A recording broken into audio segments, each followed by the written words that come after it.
आज के इस एपिसोड में आप सुनेंगे शमशान की पुकार पार्ट 3। अगर आपने पार्ट 1 और पार्ट 2 नहीं देखा है तो इस वीडियो के डिस्क्रिप्शन में आपको पार्ट 1 और पार्ट 2 का लिंक मिल जाएगा, आप वहां से जाकर देख लीजिएगा। चलिए सुनते हैं इस कहानी को खामोशी के साथ। ठाकुर की सफेद आंखों में एक अजीब सी चमक थी, जैसे कोई और शक्ति उनके शरीर पर काबू पा चुकी हो।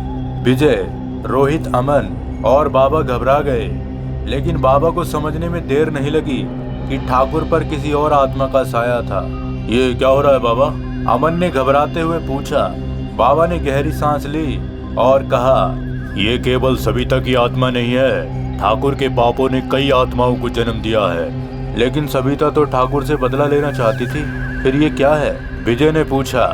बाबा ने कहा, क्योंकि ठाकुर अकेला दोषी नहीं था, बल्कि पूरे गांव ने सविता की मौत पर चुप्पी साध ली थी। तभी हवाएं और तेज हो गईं, आसमान में काले बादल छा गए और जमीन धीरे धीरे हिलने लगी। शमशान की तरह पूरे गांव पर अंधकार छाने लगा।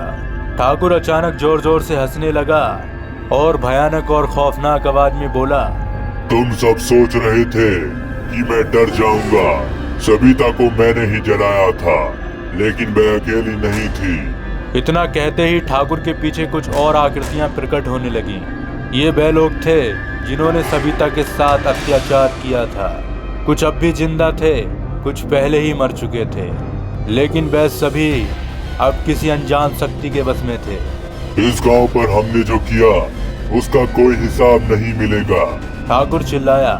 लेकिन तभी शमशान की दिशा से एक तेज रोशनी निकली और एक परछाई वहां आ खड़ी हुई। वह परछाई कोई और नहीं बल्कि सविता ही थी। सविता की आंखों में अब गुस्सा नहीं था, बल्कि एक अजीब शांति थी। उसने धीरे धीरे ठाकुर की ओर देखा और कहा, मुझे बदला नहीं चाहिए, मुझे न्याय चाहिए। ये सुनते ही पूरे गांव में हलचल मच गई। जो भी लोग इस अपराध में शामिल थे वे एक एक करके जमीन पर गिरने लगे। ठाकुर जोर जोर से चीखने लगा, लेकिन वह हिल नहीं पा रहा था। ये क्या हो रहा है बाबा? विजय ने बाबा से पूछा। बाबा ने कहा, सविता अब बदला नहीं चाहती, बल्कि वह उन पापियों को उनके कर्मों की सजा दिला रही है। जो निर्दोष हैं उन्हें कुछ नहीं होगा, लेकिन जिनके हाथ खून से सने हैं वे बच नहीं पाएंगे।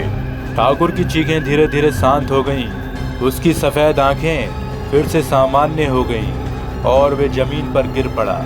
सविता ने आखिरी बार विजय, रोहित, अमन और बाबा की तरफ देखा और कहा, मैं अब मुक्त हूँ, लेकिन इस गांव के पाप अभी भी खत्म नहीं हुए हैं। इतना कहकर वह धीरे धीरे हवा में विलीन हो गई। शमशान में फैली भयानक ऊर्जा अब शांत हो गई थी। हवाएं धीरे धीरे थमने लगीं और आसमान फिर से साफ हो गया। क्या अब ये सब खत्म हो गया?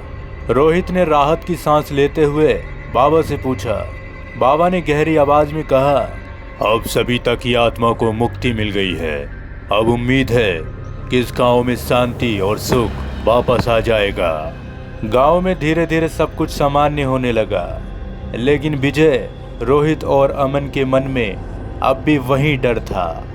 दोस्तों, आज का यह एपिसोड यहीं ख़त्म होता है। मिलते हैं बहुत जल्द द हॉरर स्टोरीज के अगले एपिसोड में। तब तक के लिए इस चैनल को सब्सक्राइब कर लीजिएगा।